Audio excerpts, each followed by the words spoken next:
The last 48 hours, inside Hitler's tomb.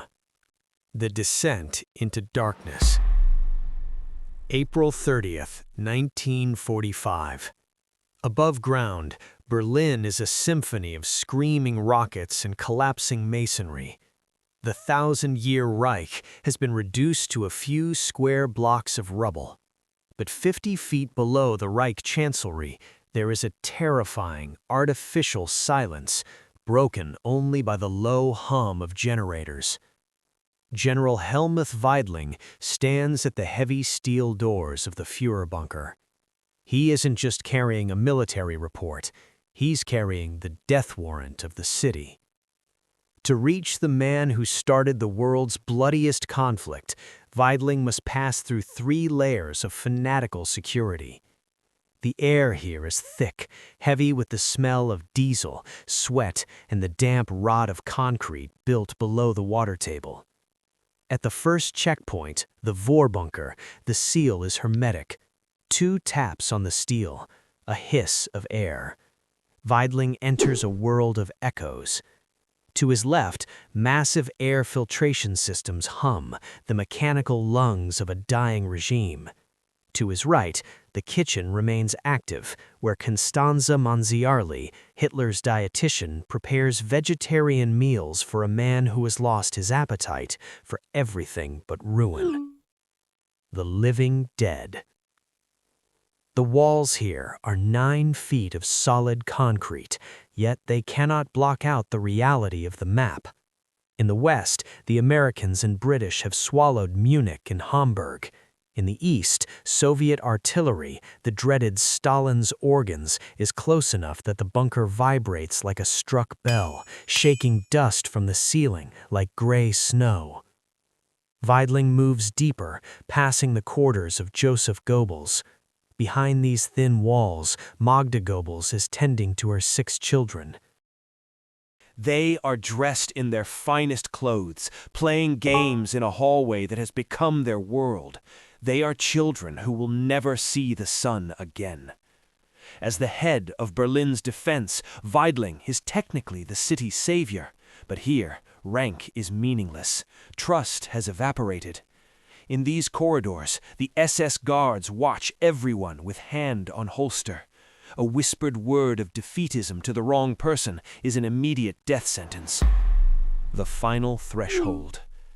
Weidling reaches the final door, the entrance to the Führer bunker proper. General Hans Krebs and Wilhelm Burgdorf block his path.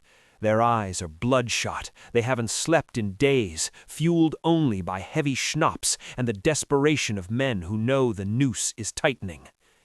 "I must speak to the Führer," Weidling demands, his voice echoing in the cramped hall. Burgdorf counters, claiming the Führer is resting after his wedding to Eva Braun just hours prior. But Weidling is insistent.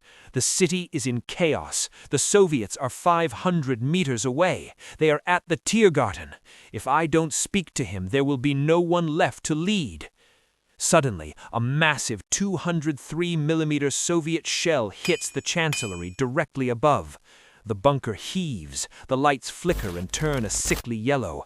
In the confusion, Burgdorf grips Weidling's arm and pulls him through the final checkpoint. This is the heart of the machine.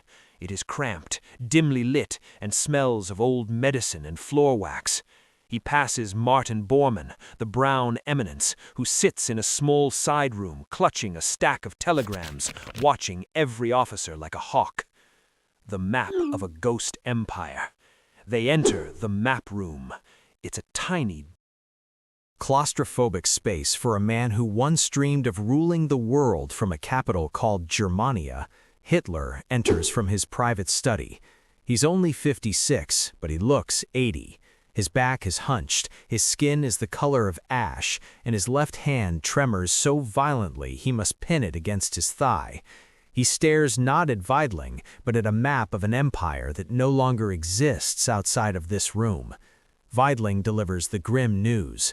"My Führer, Berlin will run out of ammunition in 24 hours. The airdrops are being shot down before they reach the city. We are fighting with teenagers and old men." He suggests a breakout, a desperate dash to the west to save the 15,000 young soldiers still fighting in the streets. Hitler's response is ice cold and detached. That is what the young are for, to die for the idea. Berlin stays. The end of the Reich. The denial was total. Less than 40 hours later, the 1,000-year Reich ended not with a bang, but with a single muffled pop in the bitter smell of burnt almonds, cyanide. Hitler and Eva Braun were discovered on a small blue sofa in the lounge, beneath a portrait of Frederick the Great. Outside, in a muddy shell crater in the Chancellery Garden, the man who set the world on fire was doused in 200 liters of gasoline siphoned from abandoned cars and burned while Soviet rockets provided the funeral march. In the hours that followed, the Goebbels family followed their master into the dark, committing a final act of fanaticism that horrified even the hardened soldiers left in the bunker. General Weidling, seeing the madness for what it was, ignored the final no-surrender orders. On May 2nd, he stood in the ruins of the city and ordered the last defenders to lay down their arms. The structure that once housed the High Command was eventually blown up and buried.